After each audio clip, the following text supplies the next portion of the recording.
trophies are. Do it.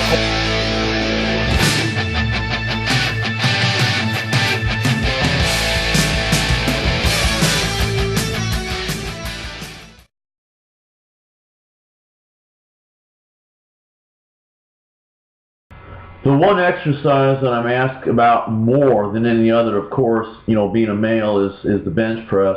I'll see people out and they'll say, how much can you lift? And of course they mean bench press. I'll say, what do you mean by that? And I'm just, giving them a hard time, but I know what they mean. They mean bench press. Well, anyway,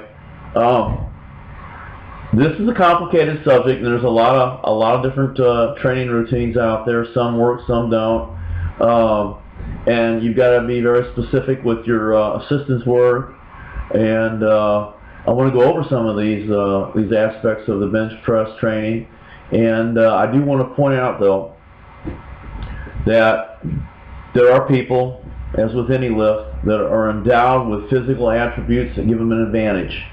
And a short upper arm, you can't beat that. You can't fight against that. If you got a long upper arm, you're never going to have the leverage that the guy with the short upper arm has. So he's going to be a bench press specialist in a way. The thing is that you don't want to go to those guys for information because it's come easy to them. You want to go to the guys that have a good bench press, maybe not superb, but a good bench press, that have never had any type of advantage, that had to learn and fight their way to the top.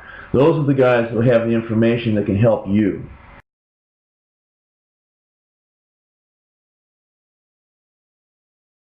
So I'm asked all the time, what's your best bench press? And I'll tell you right off, it's not a lot. The most ever bench pressed in a meet was 365 pounds. I had a shirt on that was a little loose, so I probably could have benched more if I had my own shirt. I had borrowed a shirt from somebody. So that's the best I ever did. I never repeated that. I have a long upper arm, and overall I have a long arm. I am a great deadlifter, and there are guys that weigh 181 just like me, that are shorter, thicker, with a short upper arm, and they're going to bench 100 pounds more than me, and there's not a thing I can do about it.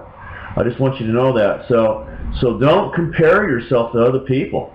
Compare yourself, where you're at now to where you were when you started. That's all you can really do. If you want to go into a bench press competition, that's great, but you're putting yourself in a position where you can be disappointed, but you're also putting yourself in a position where you can have a good time and possibly win. So just keep that in mind. It's not the end of the world, but I know you guys favor the bench press over all the other lifts. So let's look at some of these routines and see what they are and why they work.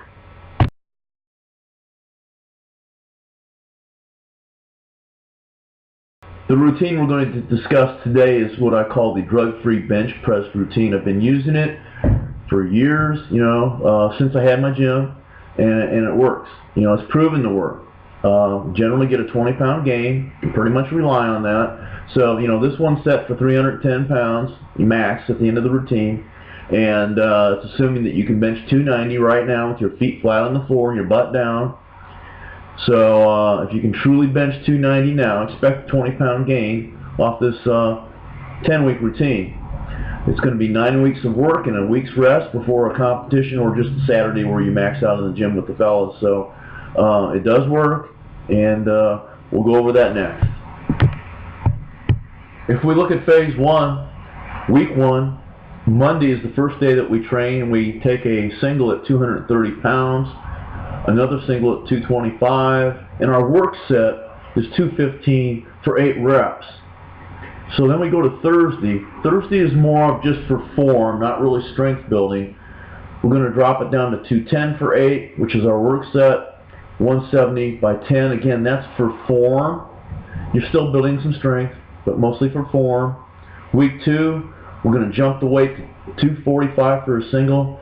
Our work set's now jumped from 215 to 240 for 5, and again for form 170 for 10, and then Thursday is 220 for 5. That's 10 pounds higher than the previous Thursday. It's a little bit of a work set, and then for form 170 by 10. Week 3, we're jumping to 250. We're only going to jump 5 pounds for a single.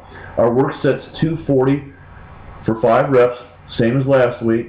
And then for form, 170 for 10 reps. And then Thursday is 220 for 5 reps, same as the week before, and 170 for 10 for our form. Phase 2 is weeks 4, 5, and 6. There's really no point in going over this. Just make a copy of it, and you'll see that your weights are increasing. And then we'll go to the final phase, phase 3, and we'll do some explanation there. Okay, phase 3, you see your weights continually going up. When you get down to week 9, you notice that 280 is your single, and that's your opener at the meet or on your max day. So in other words, what you want to keep in mind is you've done your opener already in the gym, so that's going to be an easy opener since you've already done it. Now, on meet day, you're going to open with 280. You're going to go to 300 and third attempt 310. But that's after you've had a whole week off.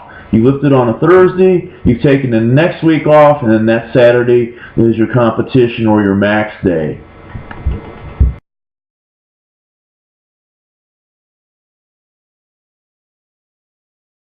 Now you're going to want to do some assistance work for this bench press routine. Flat bench dumbbells, because they're going to stretch your pecs, your shoulders, your delts.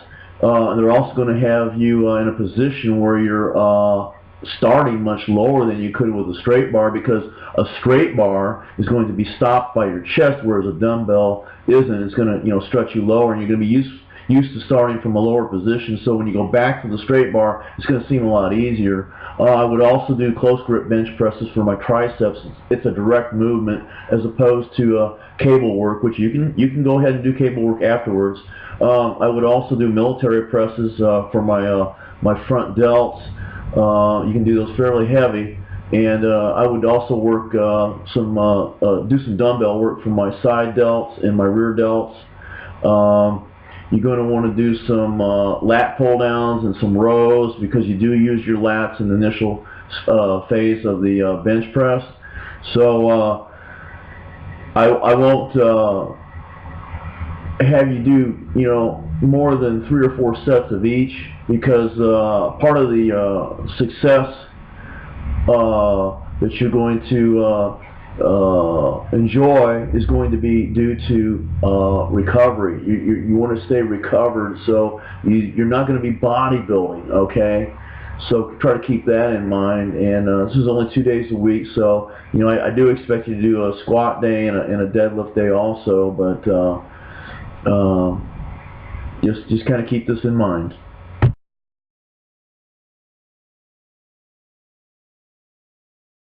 Things I want to mention before closing.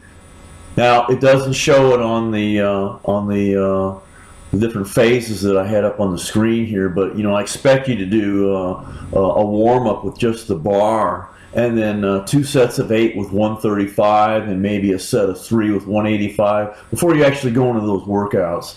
And another thing I want to mention is, maybe you can't expect yourself to do a routine for 310 pounds. Maybe you haven't reached that point yet. So here's how you calculate that.